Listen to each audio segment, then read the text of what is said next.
बिहार चुनाव से पहले विपक्ष का महागठबंधन टूटने ही वाला था कि अब महागठबंधन में डैमेज कंट्रोल की कोशिशें हुई।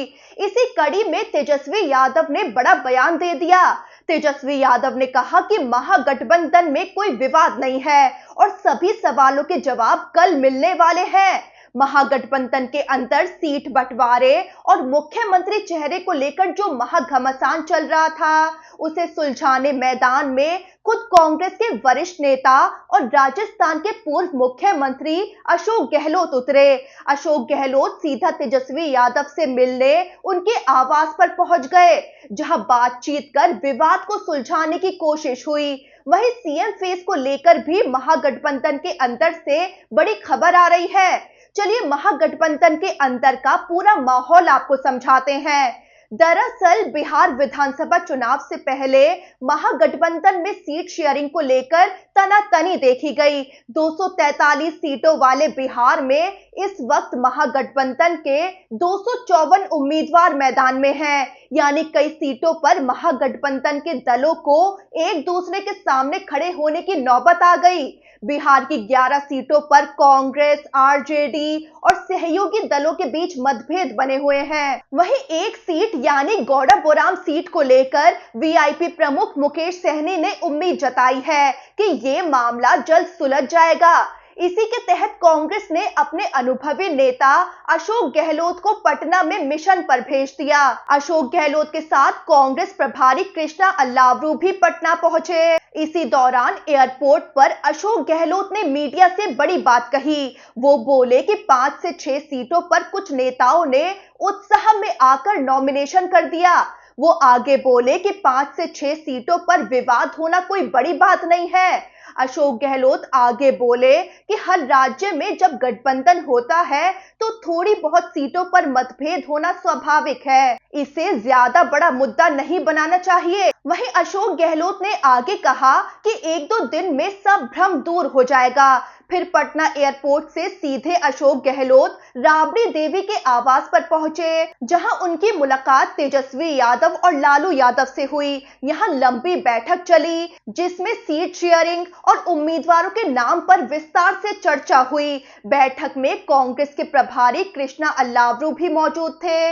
मीटिंग का साफ मकसद था महागठबंधन में जारी गतिरोध खत्म करना, सीटों और सीएम फेस को लेकर फंसे विवाद को हल करना, ताकि कल एक संयुक्त प्रेस कॉन्फ्रेंस करके महागठबंधन की एकता का संदेश दिया जा सके। वहीं महागठबंधन की जॉइंट प्रेस कॉन्फ्रेंस से पहले तेजस्वी यादव ने प्रेस कॉन्फ्रेंस कर बड़े ऐलान कर दिए हैं। अब वो बड़े ऐलान क्या है, आपको आगे बताते हैं। लेकिन इसी दौरान उन्होंने महागठबंधन में विवाद को लेकर बड़ी बात कह दी है। तेजस्वी यादव से जब महागठबंधन में विवाद को लेकर सवाल किया गया तो तेजस्वी यादव बोले कि महागठबंधन में कोई विवाद नहीं है। इसके साथ ही तेजस्वी यादव बड़ी बात बोले कि कल सारे सवालों के जवाब मिल जाएंगे। तेजस्वी यादव के इस बयान के बाद अब सबकी नजर कल होने जा रही संयुक्त प्रेस कॉन्फ्रेंस पर टिक गई है, जिसमें महागठबंधन के सभी बड़े चेहरे तेजस्वी यादव, राजेश राम, कृष्णा अल्लावरू, दीपांकर भट्टाचार्य और मुकेश सहनी एक साथ मंच पर होंगे।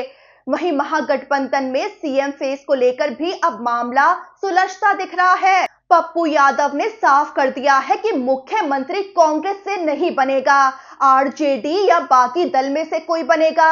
हालांकि अभी भी पप्पू यादव ने साफ साफ तेजस्वी यादव का नाम नहीं लिया, लेकिन तेजस्वी यादव के लिए राहत की बात तो जरूर है, क्योंकि पप्पू यादव पहले दावा करते रहे कि सीएम कांग्रेस से भी बन सकता है। तो ऐसे में लग रहा है कि महागठबंधन में विवाद सुलझ रहा है और कल प्रेस कॉन्फ्रेंस में सब साफ भी हो जाएगा। तो पूर्णिया से सांसद पप्पू यादव ने बड़ा बयान देकर सियासत में हलचल मचा दी। वो बोले कि बिहार की जनता राहुल गांधी के चेहरे पर चुनाव लड़ना चाहती है। अगर राहुल गांधी के चेहरे पर चुनाव लड़ा गया तो हम इंडिया गठबंधन की सरकार बननी तय है। पप्पू यादव आगे बोले कि मुख्यमंत्री कौन बनेगा ये चुनाव के बाद तय होगा, लेकिन कांग्रेस से तो मुख्यमंत्री नहीं बनेगा, बनेगा तो आरजेडी या किसी और दल से। कांग्रेस सांसद अखिलेश प्रसाद सिंह ने भी तेजस्वी यादव को लेकर बड़ा बयान दिया। वो बोले कि लोकतंत्र में मुख्यमंत्री और प्रधानमंत्री संख्या बल के आधार पर चुने जाते हैं और आरजेडी के पास वो संख्या बल है, इसे अब हम झुटला नहीं सकते। वहीं बिहार कांग्रेस के प्रभारी कृष्णा अल्लावरू ने भी बड़ा बयान दिया। वो बोले कि महागठबंधन पूरी तरह एकजुट है, हम सभी सीटों पर मिलकर चुनाव लड़ेंगे। ये लड़ाई बिहार की जनता और उनके बच्चों के भविष्य के लिए है। अब आपको बताते हैं कि महागठबंधन की संयुक्त प्रेस कॉन्फ्रेंस से पहले तेजस्वी यादव ने क्या बड़े ऐलान कर दिए हैं।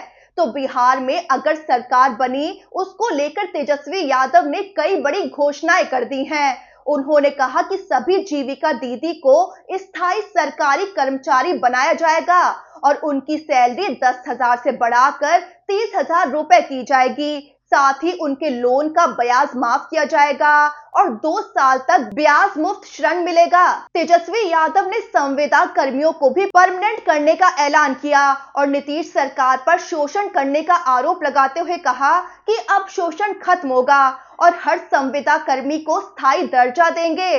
तेजस्वी यादव ने 2 नई योजनाओं की भी घोषणा की है। एक मां योजना यानी मकान, अन्न, आमदनी और बेटी योजना यानी बेनिफिट, एजुकेशन, ट्रेनिंग, इनकम।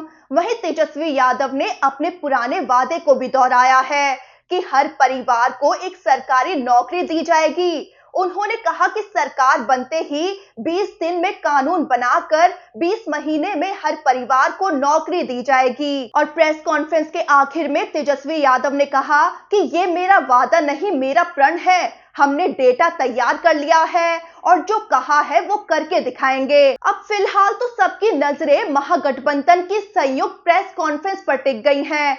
टूटते टूटते क्या महागठबंधन बच गया है? प्रेस कॉन्फ्रेंस में विपक्ष ये साफ करने वाला है।